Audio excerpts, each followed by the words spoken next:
Hello students, in this lecture we are going to study another part of determiners, and that is possessives. So what are possessives? Firstly, have a look at these sentences. It's my book and the book is mine. So students, possessives are those determiners which are used before nouns to show some belongingness, some relation, or you can say ownership of things or objects. तो देखिएगा, it's my book and the second example is the book is mine. So it's my book.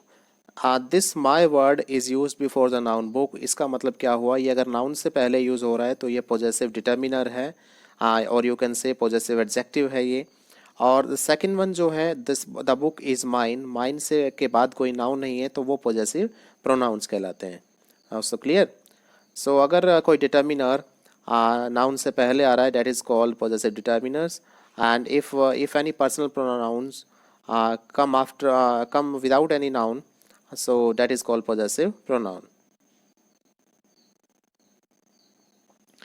So possessives कैसे use होते हैं? Possessives are used to express a relation, या तो कोई relation को express करेंगे, और to show possession of things. Possession होता है ऑनरशिप.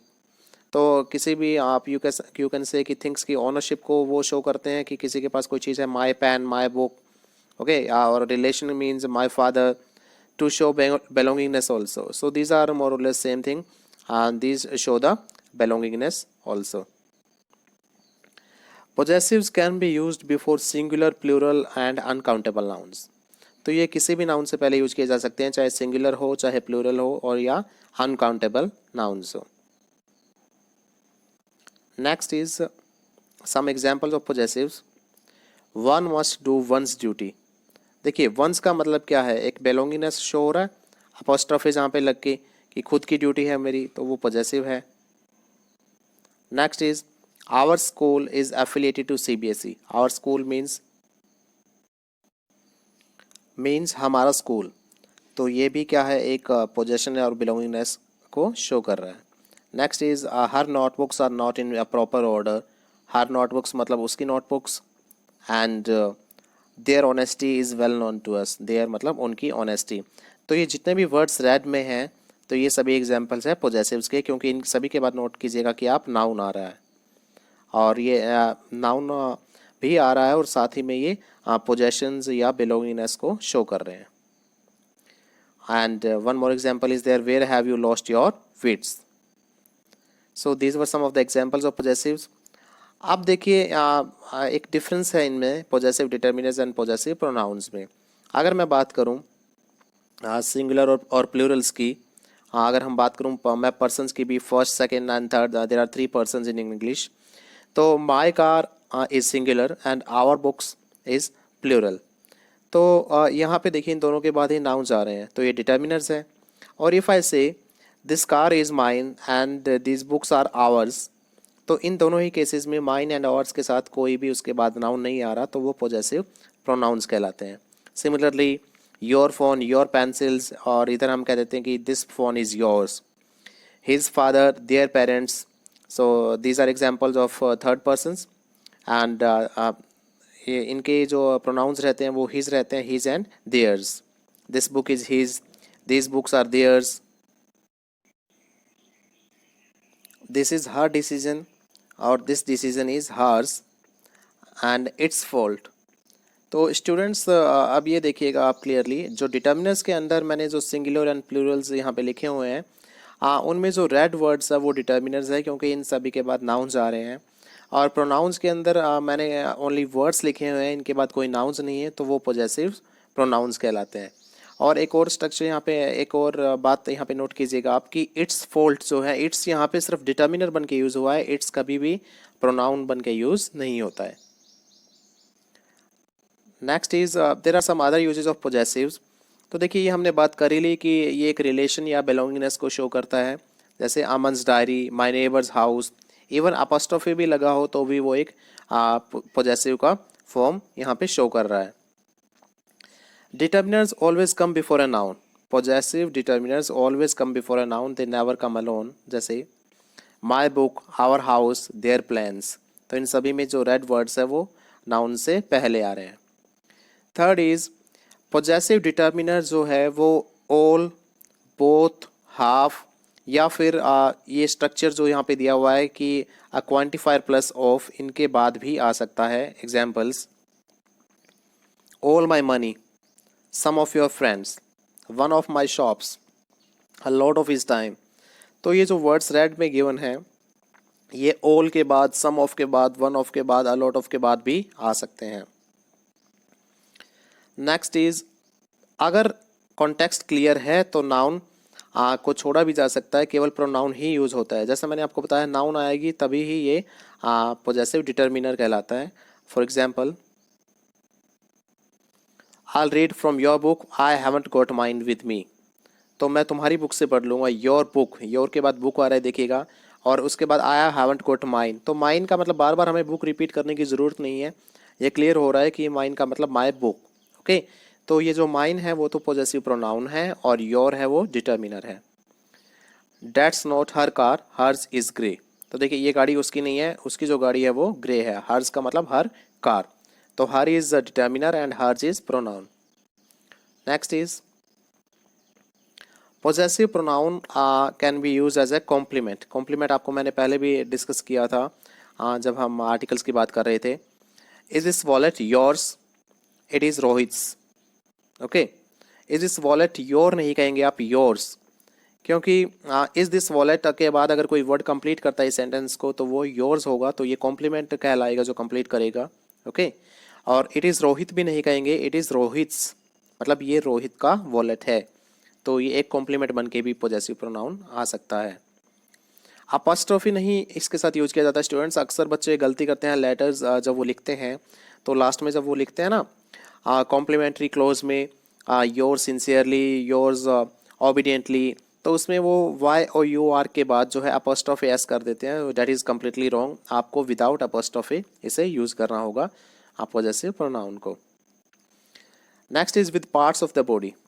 तो देखिए जब हम लोगों के बॉडी पार्ट्स की बात करते हैं, if we talk of their heads, arms, legs and their clothes, तो हम इसे यूज़ करते हैं पॉजेसिव डिटर्मिनर को.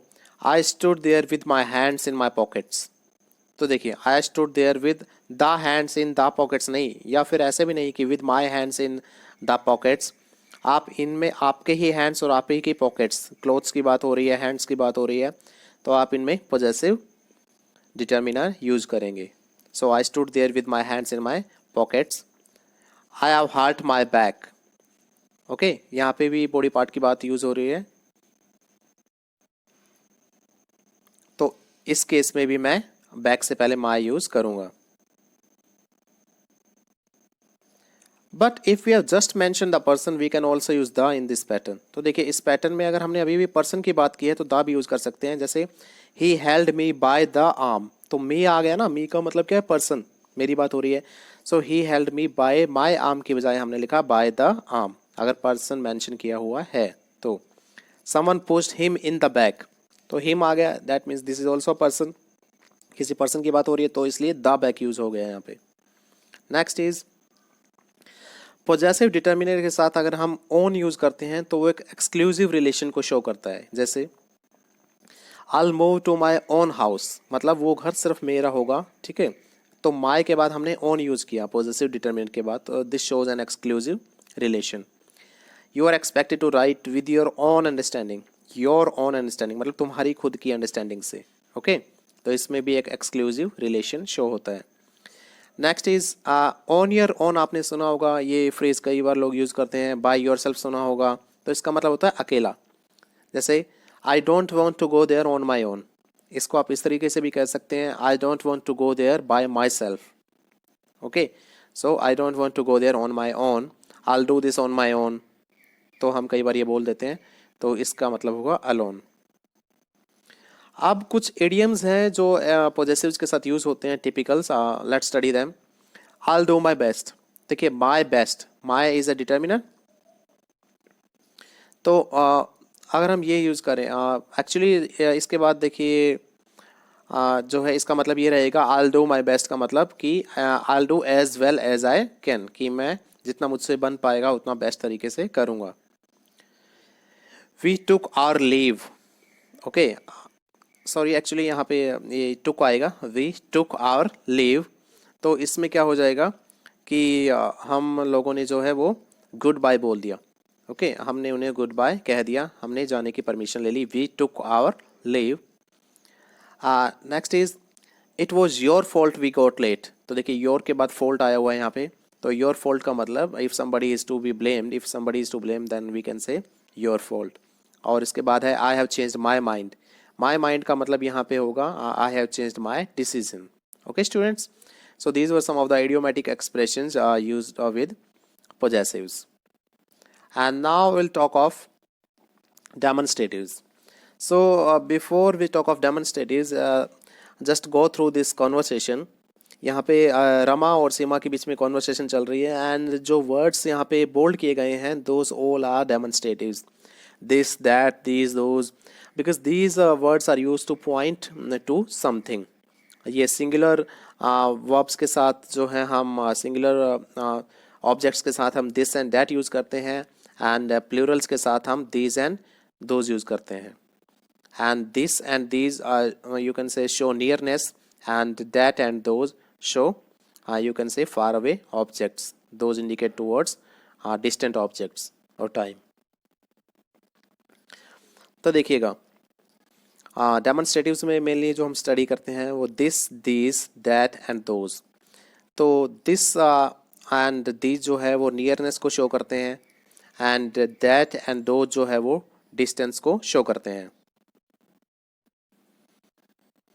But this and that are singular and these and those are plurals. Okay, now let's discuss some of the usages of demonstratives. So demonstratives can be used as determiners or pronouns. As determiners, they come before nouns, and we can leave out the noun also if the meaning is clear, then they are used as pronouns. तो देखिए कैसे use रहता है इनका. What about this mobile? तो देखिए अगर मैं बात करूँ what about this mobile, तो this के बाद मोबाइल आया, मोबाइल इज अ नाउन, और इससे पहले this यूज हुआ है, तो ये एक डिटर्मिनर है जो डेमोन्स्ट्रेटिव है. बट प्रोनाउन कैसे यूज होगा? व्हाट अबाउट दिस, हम कई बार कह देते हैं व्हाट अबाउट दिस, कि अंडरस्टूड है ऑब्जेक्ट, किस ऑब्जेक्ट की बात हो रही है, तो इस केस में ये सिर्फ प्रोनाउन बन के आ रहा है. सो स्टूडेंट्स याद रखिएगा, जब इस किसी भी डिटर्मिनर के बाद अगर हम ये कहें कि नाउन आ रही है तो वो है एक डिटर्मिनर या एडजेक्टिव बन के यूज़ हो रहा है, और अगर नाउन नहीं आ रही तो that is used as a pronoun. Next is demonstratives can be used after all, both, half और after a quantifier plus of. जैसे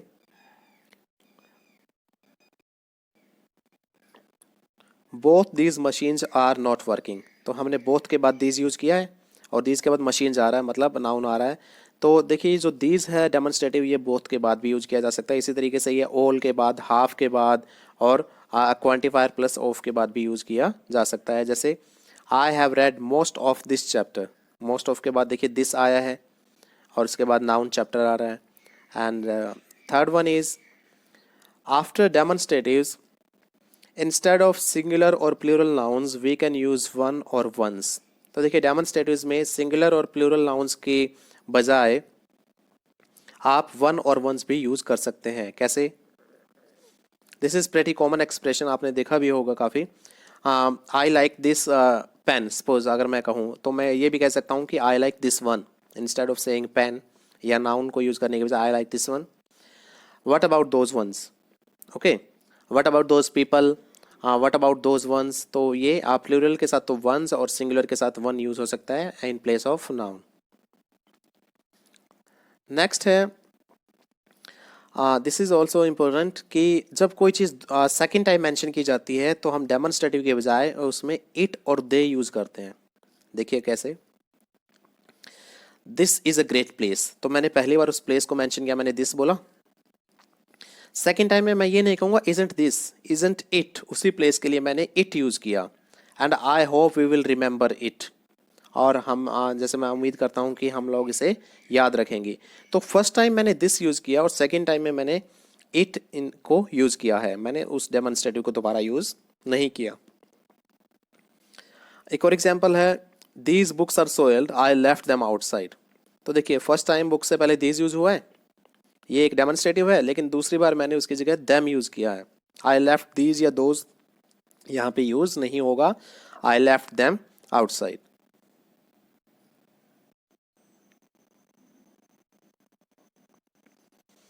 next is demonstratives can be used before words for people, जैसे that driver over there, this people in here.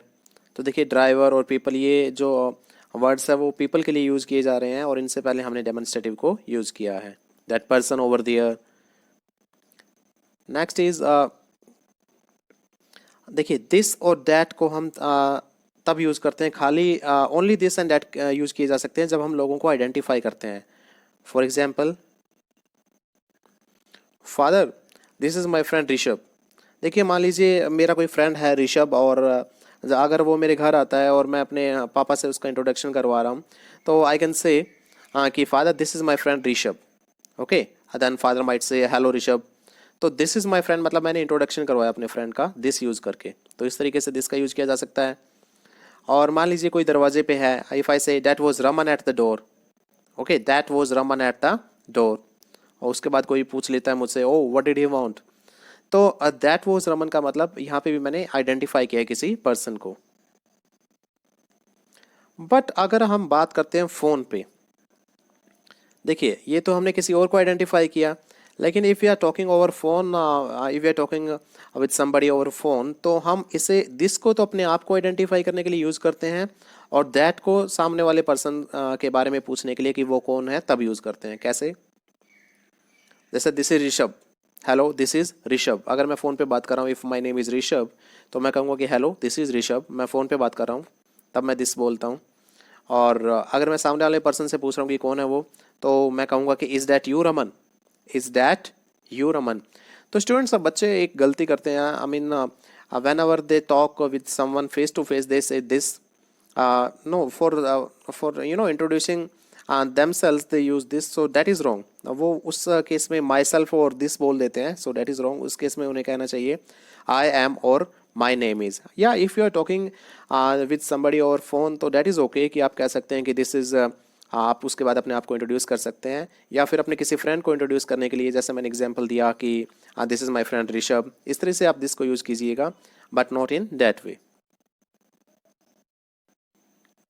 And students, this or these can mean now or near in time, and that and those means further away or far away in time।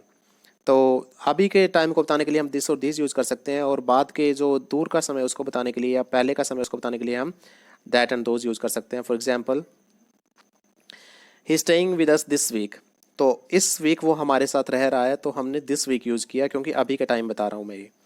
And we did not use to play outdoor games in those days, मतलब उन दिनों हम outdoor games नहीं खेला करते थे, मतलब किसी और किन्हीं और दिनों की बात हो रही है, बीते दिनों की, तो उस केस में हमने दोज यूज़ किया है। Next is when we refer forward to what we are going to say we use this. कई बार हम बात कहते कहते हम दिस यूज़ कर देते हैं कि आगे हमें क्या कहना है। तो एग्जाम्पल देखिएगा, व्हाट आई वॉन्ट टू से इज़, अगर मैं रुक के कहना चाह रहा हूँ वो बात, तो मैं कह दूंगा कि व्हाट आई वॉन्ट टू से is this celebrities these days, okay, what I want to say is this celebrities these days, उसके बाद से मैं कंटिन्यू कर सकता हूँ अपना sentence. And the last one is that and those are used to replace a noun phrase to avoid repetition of the noun। तो कई बार हम नाउन को रिपीट नहीं करना चाहते, तो उसके लिए हम that और those यूज़ कर देते हैं। For example, the temperature of a snake is the same as that of the surrounding air। तो देखिए that जो है इसका मतलब हुआ टेम्परेचर, बार बार टेम्परेचर कहना थोड़ा सा यू कैन से ओड लगता है, तो हम कह सकते हैं कि the temperature of a snake is the same as that of the surrounding air. तो हमने इसकी जगह दैट यूज़ कर दिया, नाउन को रिपीट नहीं किया है। माई shirt is better than that of you, my shirt is better than that of you, ये कहने की बजाय कि माई shirt is better then your shirt, my shirt is better than that of you, okay. मैं ये नहीं कहूँगा कि माई shirt is better then you, इसका मतलब तो ये हो जाएगा कि मेरी शर्ट तुमसे बेटर है। No, my shirt is better than that of you का मतलब मेरी शर्ट तुम्हारी शर्ट से बेटर है। या फिर एक और वे है इसी बात को कहने का, my shirt is better than yours. Okay, तो my shirt is better than that, that का मतलब मैंने शर्ट को रिपीट यहाँ पे नहीं किया। So students, these were demonstratives, and before these we had discussed possessives also. So only one part of determiners remains to be discussed, and that is quantifiers. So we'll discuss that in the upcoming videos. So if you have found this lecture fruitful, then please like and share these videos, and subscribe this channel. Thank you.